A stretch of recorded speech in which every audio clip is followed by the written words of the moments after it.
ಕಮಲದಳ ಮೈತ್ರಿ ಸೀಟು ಹಂಚಿಕೆ ಗೊಂದಲ ಇನ್ನೂ ಬಗೆಹರಿದಂತೆ ಕಾಣಿಸ್ತಾ ಇಲ್ಲ. ಉಭಯ ಪಕ್ಷಗಳ ನಾಯಕರ ಮಾತುಕತೆ ಮುಂದುವರೆದಿದೆ.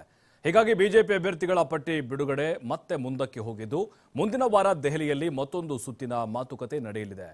ಬಳಿಕ ಕದನ ಕಲಿಗಳ ಪಟ್ಟಿಗೆ ಒಪ್ಪಿಗೆಯ ಮುದ್ರೆ ಸಿಗಲಿದೆ.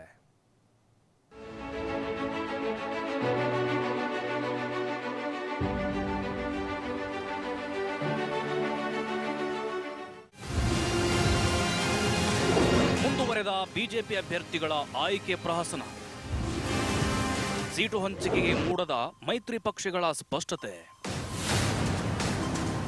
ಶಿವರಾತ್ರಿ ವೇಳೆಗೆ ಬಿಜೆಪಿ ಎಂಪಿ ಟಿಕೆಟ್ ಅನೌನ್ಸ್ ಆಗಿ ಬಿಡುತ್ತೆ ಅನ್ನೋ ನಿರೀಕ್ಷೆಯಲ್ಲಿದ್ದ ಬಿಜೆಪಿಗೆ ಟಿಕೆಟ್ ಆಕಾಂಕ್ಷಿಗಳಿಗೆ ಭ್ರಮನಿರಸನವಾಗಿದೆ. ಕ್ಷೇತ್ರ ಹಂಚಿಕೆ ವಿಚಾರದಲ್ಲಿ ಕಮಲ ದಳ ಮಧ್ಯೆ ಇನ್ನೂ ಒಮ್ಮತ ಮೂಡದ ಕಾರಣ ಬಿಜೆಪಿಗರ ಪಟ್ಟಿ ಬಿಡುಗಡೆ ಮತ್ತಷ್ಟು ವಿಳಂಬವಾಗಿದೆ. ಬಿಜೆಪಿ ಅಭ್ಯರ್ಥಿಗಳ ಪಟ್ಟಿ ಬಿಡುಗಡೆ ವಿಳಂಬದ ಬಗ್ಗೆ ವಿಪಕ್ಷ ನಾಯಕ ಆರ್ ಅಶೋಕ್ ಹೇಳಿದ್ದು ಹೀಗೆ. ಇನ್ನೊಂದು ನೋಡೋಣ, ಇನ್ನೊಂದು 3-4 ದಿನದಲ್ಲಿ ಬರ್ತಾ ಇದ್ದಾರೆ ಅವರು. ನೋಡೋಣ, ಮಾತಾಡ್ತೀನಿ ಅವ್ರ ಜೊತೆ, ಪಕ್ಕದಲ್ಲೇ ಕೂತಿರ್ತೀವಿ, ಮಾತಾಡ್ತೀನಿ. ಅಲ್ಲ ಸರ್, ಸಂಸದೀಯ ಮಂಡಳಿಯ ಸಭೆ ನಡೆಯುತ್ತೆ ಈಗ. ಅದು ನಡೆದ ತಕ್ಷಣನೇ ನಮ್ಮ ಪಟ್ಟಿ ಆಲ್ಮೋಸ್ಟ್ ಆಲ್ 80% ಹೆಚ್ಚು ಸೀಟ್ಗಳು ಅನೌನ್ಸ್ ಆಗ್ತದೆ. ಮಂತ್ರಿಗೂ ಪ್ರಬಲ ಅಭ್ಯರ್ಥಿಯನ್ನ ಇದ್ದಾರೆ. ಈಗ 2 ಹೆಸರು ಕಳಿಸಿದ್ದೀರಿ, ನಾವು ಕೂಡ 3 ಹೆಸರು ಕಳಿಸಿದ್ವಿ. ಅಚ್ಚರಿಯ ಅಭ್ಯರ್ಥಿಗಳು.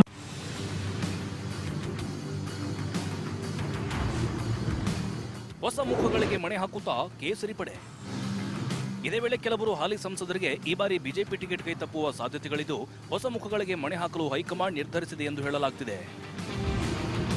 ಜೆಡಿಎಸ್ ಜೊತೆ ಮತ್ತೊಮ್ಮೆ ಬಿಜೆಪಿ ಮಾತುಕತೆ. ಇನ್ನೊಂದು ವಾರ ಕಾಯಬೇಕು ಆಕಾಂಕ್ಷಿಗಳು. ಜೆಡಿಎಸ್ ನಾಯಕರು ಜೊತೆ ಮತ್ತೊಂದು ಸುತ್ತಿನ. ಈ ಹಿನ್ನೆಲೆಯಲ್ಲಿ ಮುಂದಿನ ವಾರ ಬಿಜೆಪಿ ಪಟ್ಟಿ ಬಿಡುಗಡೆಯಾಗಲಿದೆ.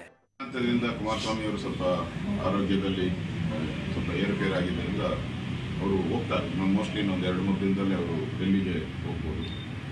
ಅವರು ಯಾವ ಸೀಟನ್ನು ಪಡೀತಾರೆ ಅದನ್ನು ಬಿಟ್ಕೊಡುವಂಥದ್ದಕ್ಕೆ ಕೇಂದ್ರದ ನಾಯಕರು ಮಾತಾಡ್ತಾರೆ. ಉಳಿದಂಥ ಎಲ್ಲ ಸೀಟ್ಗಳು ಬಿಜೆಪಿ ಸ್ಪರ್ಧೆ. ಒಟ್ಟಾರೆ ಮುಂದಿನ ವಾರ ಲೋಕಕದನಕ್ಕೆ ಬಿಜೆಪಿ ಅಭ್ಯರ್ಥಿಗಳ ಪಟ್ಟಿ ಬಿಡುಗಡೆಯಾಗುವುದು ಬಹುತೇಕ ಪಕ್ಕಾಗಿದೆ. ಕಾಂಗ್ರೆಸ್ ತನ್ನ ಅಭ್ಯರ್ಥಿಗಳನ್ನು ಕಣಕ್ಕಿಳಿಸುವುದನ್ನು ನೋಡಿಕೊಂಡು ಬಿಜೆಪಿ ಅಭ್ಯರ್ಥಿಗಳ ಪಟ್ಟಿ ತಡವಾಗುತ್ತಿದೆ. ಕೆಲ ವಿಶ್ಲೇಷಕರ ಮಾತಾಗಿದೆ.